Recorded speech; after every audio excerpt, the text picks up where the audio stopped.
বাজারে চলছে। কোনো একটা পলিটিক্যাল পার্টির পক্ষ থেকে কিছু ফেক ভিডিও চালিয়ে আগুন লাগাবার চেষ্টা করা হচ্ছে। এবার ভারতীয় গণমাধ্যমের প্রচার প্রচারণা এবং গুজব নিয়ে মুখ খুলেছেন ভারতের কলকাতার মুখ্যমন্ত্রী মমতা ব্যানার্জি। নিশ্চয়ই আপনারা শুনতে পেলেন যে মমতা ব্যানার্জি এবার পার্লামেন্টে এসে একটি সুনির্দিষ্ট দল এবং কিছু গুজবকারীকে নিয়ে তিনি প্রতিবাদ জানিয়েছেন এবং তিনি একটি কথা বলেছেন, খুব সুন্দর লেগেছে কথাটি, যে কিছু কিছু মানুষ মিথ্যা ভিডিও দিয়ে প্রচার করে প্রপাগান্ডা চালানোর জন্য গুজব রটাচ্ছে, যাতে করে বাংলাদেশ তথা ভারতে একটি অস্থিতিশীল পরিবেশ তৈরি হয়। এর আগে আমরা দেখেছিলাম যে মমতা ব্যানার্জি যখন বাংলাদেশের এই সহকারী হাইকমিশনে অর্থাৎ আগরতলার সহকারী হাইকমিশনে হামলা করা হয়েছিল, তারপরে আমরা দেখেছিলাম যে মমতা ব্যানার্জি গণমাধ্যমকে একটি কথা বলেছিল যে বাংলাদেশের অভ্যন্তরীণ বিষয় নিয়ে কেন আমাদেরকে কথা বলতে হবে, এটি তাদের রাষ্ট্রীয় ব্যাপার, এটি তাদের অভ্যন্তরীণ ব্যাপার।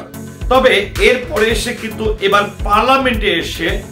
এই যে কিছুদিন ধরে কিছু কিছু বিষয় এর মধ্যে যদি উল্লেখযোগ্য বলা হয় তাহলে বলবো রিপাবলিক চ্যানেলের একজন সাংবাদিক, যাকে এখন মলম বিক্রেতা হিসাবে খ্যাত করেছেন ময়ূক রঞ্জন ঘোষ, তিনি সহ বেশ কয়েকটি চ্যানেল তারা মিথ্যা গুজব রটিয়ে বাংলাদেশে অস্থিতিশীল পরিস্থিতি তৈরি করার চেষ্টা করছে। এবং আমরা এটাও জানি যে বাংলাদেশে আজকে হচ্ছে 9 ডিসেম্বর ভারতের যিনি পররাষ্ট্র সচিব রয়েছেন তিনি কিন্তু প্রধান উপদেষ্টা এবং পররাষ্ট্রমন্ত্রীর সঙ্গে বৈঠক করেছেন এবং বাংলাদেশে যখন প্রধান উপদেষ্টার সঙ্গে বৈঠকে বসেছেন তখন বাংলাদেশে যিনি প্রধান উপদেষ্টা ডক্টর মোহাম্মদ ইউনূস সাহেব তিনি কিন্তু অবগত করেছেন ভারতের পররাষ্ট্র সচিবকে এবং বলেছেন যে কিছু কিছু চ্যানেল বা কিছু কিছু কন্টেন্ট ক্রিয়েটররা, আমি কন্টেন্ট ক্রিয়েটর বলবো, এদেরকে চ্যানেল বলবো না, তারা মিথ্যা গুজব রটিয়ে বাংলাদেশের অস্থিতিশীল পরিস্থিতি তৈরি করার চেষ্টা করছে। ঠিক এই সময়ে এসে আজকে যেটি দেখলাম মমতা ব্যানার্জি তিনি পার্লামেন্টে এসে সেটি স্বীকার করেছে যে ভারতের কিছু কিছু চ্যানেল, কিছু কিছু ব্যক্তি মিথ্যা এবং ভুয়া গুজব রটিয়ে অস্থিতিশীল পরিবেশ তৈরি করছে। তো ভিউয়ার্স, চলুন আরেকটু দেখে নেই মমতা ব্যানার্জি পার্লামেন্টে এসে আর কি তথ্য প্রকাশ করলেন এবং তিনি আর কি বললেন। অনুগ্রহ করে উভয় সম্প্রদায় এর থেকে বিরত থাকুন। এবার তিনি যেটা বললেন সেটি হচ্ছে উভয় সম্প্রদায়কে এই যে এই সকল গুজব প্রচার প্রচারণা বা নিজেরাও এটাকে প্রমোট করা থেকে বিরত থাকার জন্য অনুরোধ করেছে। সেটি তিনি কিন্তু ভারত নিয়ে বলেনি, তিনি ভারতের এই যে ভারতের বিরুদ্ধে বাংলাদেশকে নিয়েও যে প্রপাগান্ডা শুরু করেছে, কিন্তু গুজব রটাচ্ছে ভারতীয় কিছু মানে গণমাধ্যম, ভুয়া গণমাধ্যম বা মলম বিক্রেতারা, সেটিকে উদ্দেশ্য করে কিন্তু তিনি এই কথাটি বলেছেন এবং তিনি একটি কথাকে স্পষ্টভাবে বলে দিয়েছেন, যেটি হচ্ছে যে একটি সংঘবদ্ধ দল, একটি চক্রান্তকারী দল, যারা আসলে দেশের ভালো চায় না, দেশকে ভালোবাসতে পারে না, তাদের মধ্য থেকেই কিছু কুচক্রী দল এই ভুয়া তথ্য দিয়ে ভুয়া ভিডিও তৈরি করে তারা এই ধরনের প্রপাগান্ডা চালাচ্ছে।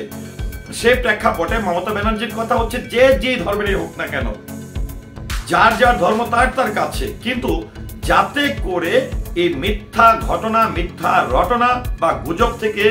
সকলকে বিরত থাকার জন্য তিনি কিন্তু আহ্বান করেছে। তো মমতা ব্যানার্জির এই কথাগুলো দিয়ে বোঝা যায় যে তিনি ভারতের যে কিছু গণমাধ্যম ভুয়া তথ্য প্রচার করা নিয়ে অলওয়েজ এক্সাইটেড বা তারা প্রচার করেই যাচ্ছে, তারা বাংলাদেশকে একদম মনে হচ্ছে শেষ করে দিবে,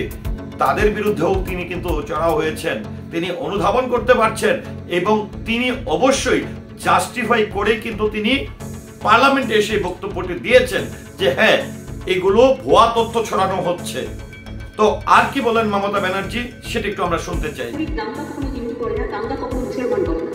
দাঙ্গা কখনো শিখ করে না, দাঙ্গা কখনো খ্রিস্টান করে না, দাঙ্গা করে কতিপয় সমাজ বিরোধী। এখানে মমতা ব্যানার্জি যে কথাটি বলেছে যে দাঙ্গা কখনো হিন্দু করে না, দাঙ্গা কখনো মুসলমান করে না, খ্রিস্টান করে না, বৌদ্ধ করে না, অর্থাৎ কোনো ধর্মের মানুষই যারা ভদ্র, যারা সমাজকে ভালোবাসে, যারা রাষ্ট্রকে ভালোবাসে, যারা দেশপ্রেমিক, তারা করে না। কিছু কুচক্রী দল, অর্থাৎ যে কোনো ধর্মেরই হতে পারে, সব ধর্মের মধ্যে যে সবাই ভালো থাকবে সেটা কিন্তু না। প্রতিটি ধর্মের মধ্যেই কিছুটা খারাপ মানুষ আছে, যারা ধর্মের জন্য ক্ষতিকর, যারা রাষ্ট্রের জন্য ক্ষতিকর। তাদের মধ্য থেকে কিছু কুচক্রীরা, কিছু সুবিধাবাদীরা, যারা রাষ্ট্রেরও ভালো চায় না, যারা অন্যেরও ভালো চায় না, তারা নিজের ভালোর বাইরে কিছু বোঝে না, তারা সমষ্টিগতভাবে সবাইকে নিয়ে ভালো থাকুক, একটি রাষ্ট্র ভালো থাকুক, সেটি চায় না। সেই জায়গা থেকে এসে মমতা ব্যানার্জির যে কথাটি, সেটি হচ্ছে যে মানে যারা দাঙ্গা করে তারা যে শুধু হিন্দু হলে দাঙ্গা করবে, বা মুসলমান হলে করবে, বা খ্রিস্টান হলে করবে, বা বৌদ্ধ হলে করবে, এমনটা কিন্তু না। তো সেখানে তিনি ভারতের কলকাতার একজন মন্ত্রী হয়ে, বা কলকাতার একজন গুরুত্বপূর্ণ ব্যক্তি হয়ে, রাষ্ট্রনায়ক বলবো, যে কলকাতায় তাকে কিন্তু রাষ্ট্রনায়কই বলা হয়, সেই জায়গায় থেকে মমতা ব্যানার্জি তিনি তার দেশের যে ভুয়া প্রচারকারী যারা রয়েছেন তাদের বিরুদ্ধে তিনি কিন্তু সোচ্চার হয়েছেন। কারণ তিনি মনে প্রাণে একটি জিনিস স্পষ্ট করে বোঝানোর চেষ্টা করেছেন যে আসলে ধর্ম যেটাই হোক না কেন, একটি রাষ্ট্রকে ভালো থাকতে হবে, সবাই মিলেমিশে থাকতে হবে। এখানে উদ্দেশ্যপ্রণীত ভাবে ধর্মের মধ্যে একটা সংঘাতপূর্ণ পরিবেশ তৈরি করা, ধর্মের মধ্যে একটি ঝামেলা তৈরি করা, হ্যাঁ,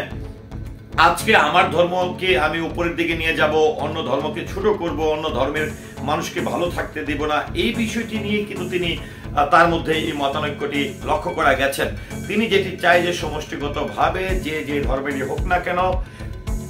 তারা তাদের মতন করে চলুক। আর প্রপাকাণ্ড যারা করেন, তিনি এটিও বলেছেন, যারা আসলে খারাপ করেন, যারা আসলে এই ধরনের বিশৃঙ্খলা তৈরি করেন, বা যে কোনো রাষ্ট্রের অস্থিতিশীল পরিস্থিতি তৈরি করেন, দাঙ্গা হাঙ্গামা করে, তারা যে কোনো নির্দিষ্ট ধর্মের তা কিন্তু না। প্রতিটি ধর্মের যেরকমটা, আজকে 5 জন বন্ধু যদি আমরা একসঙ্গে থাকি, 5 জন বন্ধুর মধ্যে 5 জনের মন মানসিকতা একরকম হবে না,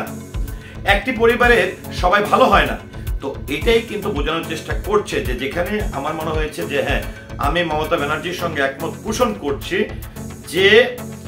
একটি আজকে আমার মুসলমানের মধ্যে একজন খারাপ করা মানে এটা না যে আমার টোটাল ধর্মের উপরে সেটি আমি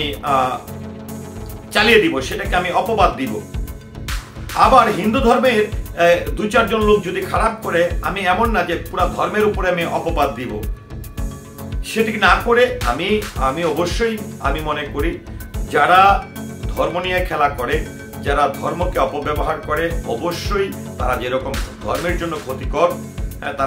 তারা যেরকম সৃষ্টিকর্তার কাছে তারা পাপিষ্ট হচ্ছে, পাপী হিসাবে আখ্যায়িত হচ্ছে, তদ্রূপ তারা রাষ্ট্রের জন্য কিন্তু রাষ্ট্রদ্রোহী বলবো, তারা রাষ্ট্রের জন্য ক্ষতিকর। তো যাই হোক, মমতা ব্যানার্জি যে এই বিষয়গুলো বলেছেন, আমি ছোট্ট পরিসরে, যেহেতু ভিডিওটি আসলে আমার নিজে করা সম্ভব হয়নি, সেই প্রেক্ষাপটে আমি মমতা ব্যানার্জির যে বক্তব্যটি ছিল সম্প্রতি, অর্থাৎ 9 ডিসেম্বরে প্রকাশিত, এই যে পার্লামেন্টে মমতা ব্যানার্জি বর্তমান বাংলাদেশ ভারতের সংকটের এই মধ্যে এসে যে বক্তব্যটি তিনি দিয়েছেন, এবং ধর্মীয় বিষয়গুলো নিয়ে তিনি কথা বলেছেন, সংঘাত নিয়ে কথা বলেছেন, এই বিষয়গুলো নিয়ে আসলে আপনার মতামত কি, আশা করছি কমেন্টের মাধ্যমে জানাবেন। সেই সাথে পুরো ভিডিওর সঙ্গে থাকার জন্য সকলের প্রতি কৃতজ্ঞতা এবং ধন্যবাদ জ্ঞাপন করছি। আসসালামু আলাইকুম।